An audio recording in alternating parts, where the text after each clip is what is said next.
Porque tem hoje brasileiro em campo no Equador. O Corinthians está em Guayaquil, onde às 9h30 da noite começa a disputar uma nova fase de grupos da Libertadores. Vai jogar contra o Barcelona. O jogo de volta vai ser na próxima quarta-feira na Neoquímica Arena.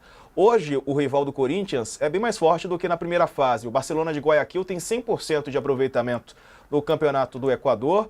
Não perde a 11 jogos oficiais. Tendência de sofrimento para os corintianos. Ou não, Renato Maurício Prado? Sofrimento. Com certeza, sofrimento. Primeiro, porque o Barcelona é muito mais forte do que a Universidade Central, que o Corinthians penou para ganhar. Empatou o jogo fora e foi ganhar o jogo em casa no finalzinho, na Bacia das Almas, com o golaço do Yuri Alberto. Então, eu prevejo uma noite de muito sofrimento para o Corinthians. E o que é pior para a torcida corintiana é que isso tudo está acontecendo em meio à fase final do Campeonato Paulista.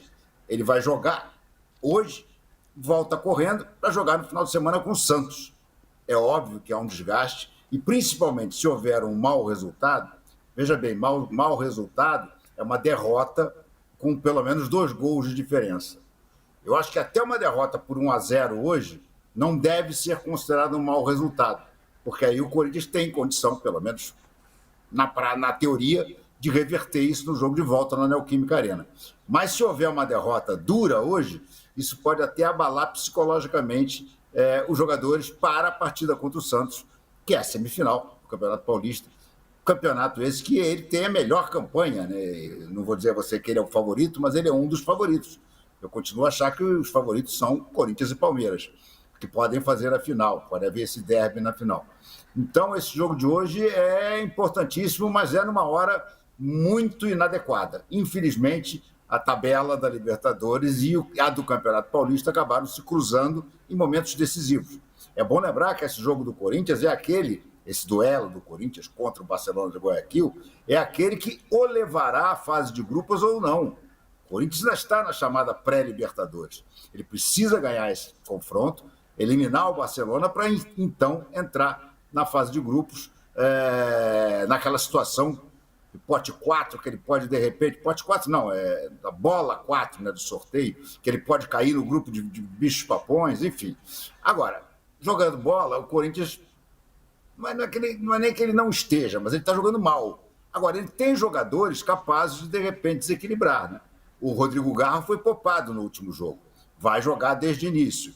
Tem o Memphis Depay, que está jogando redondo. Tem o Yuri Alberto, que foi o cara que fez o golaço da classificação na fase anterior da Libertadores. Eu acho que dá para torcer, mas a sensação que eu tenho também é que vai ser com emoção. Sabe aqueles passeios nas dunas lá do Nordeste? O senhor quer com emoção ou sem emoção? Eu acho que a torcida do Corinthians vai ter com emoção esse jogo de hoje. Mesmo sem pedir, né? Não pediu emoção, mas vai ter mesmo assim. Ô, Rodrigo, e o Corinthians pelo menos está embalado para esse confronto?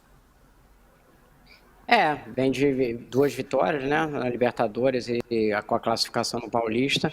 Eu acho só que a questão do Corinthians vai ser muito mais a defesa do que o ataque, porque visto que a defesa do Corinthians tem tido problemas em jogos maiores, né? Ela tem, tanto que está trocando uma ação, né? Nem sei se já confirmou quais zagueiros que vão utilizar, mas estava ali uma dúvida entre se ia usar o Félix Torres, se ia usar o Gustavo Henrique, o André Ramalho, tem um garoto também, se ia botar o garoto, enfim, a própria marcação do meio de campo não tem funcionado, então eu acho que o grande problema ali é a defesa, e sobre o adversário, tem só uma vantagem para o Corinthians, que não tem a altitude, né, porque que teria ali com o Emelec e com o Del Valle, mas o Barcelona é o maior time do Equador, de maior torcida, o estádio é grande, já foi uma final de Libertadores lá, eu já fui lá, e a torcida é bem participativa, então vai ser um clima de caldeirão e é muito quente, né? É um clima meio tipo Rio de Janeiro, Nordeste, assim, é muito quente, porque é beira-mar,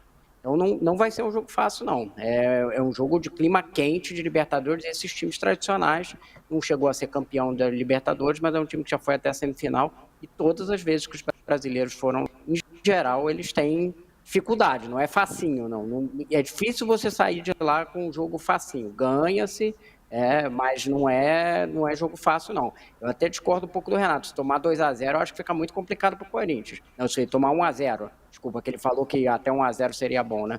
Eu acho que já fica um pouco complicado. O Corinthians tem que, pelo menos, arrumar um empate ali.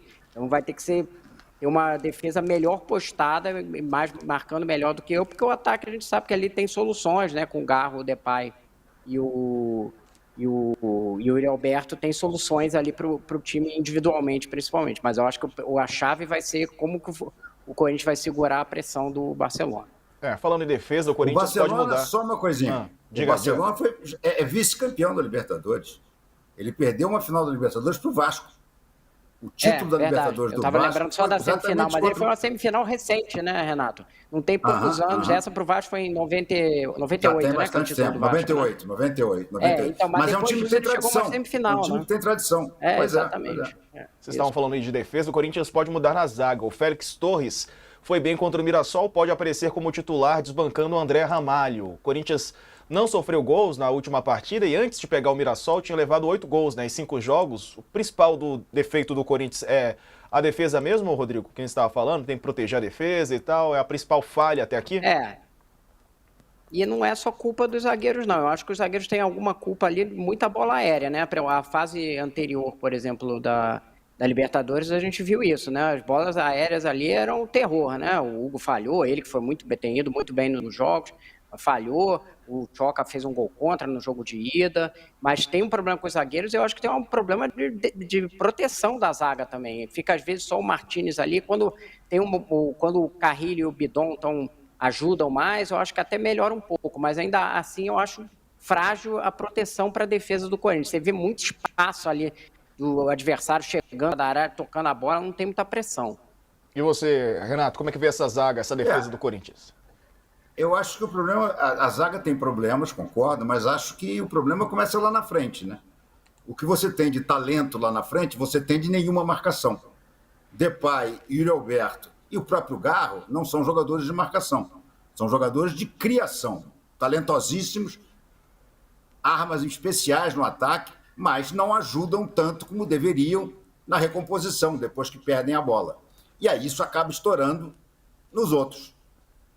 E aí é o teu negócio, se o Carrilho vai muito, aí danou-se. Se o Carrilho vai muito, o Martinez fica sozinho. O Bidon é um misto ali de marcador, de armador, né? Enfim, eu acho que o problema maior do Corinthians não são os zagueiros, concordo com o Rodrigo, não são os zagueiros.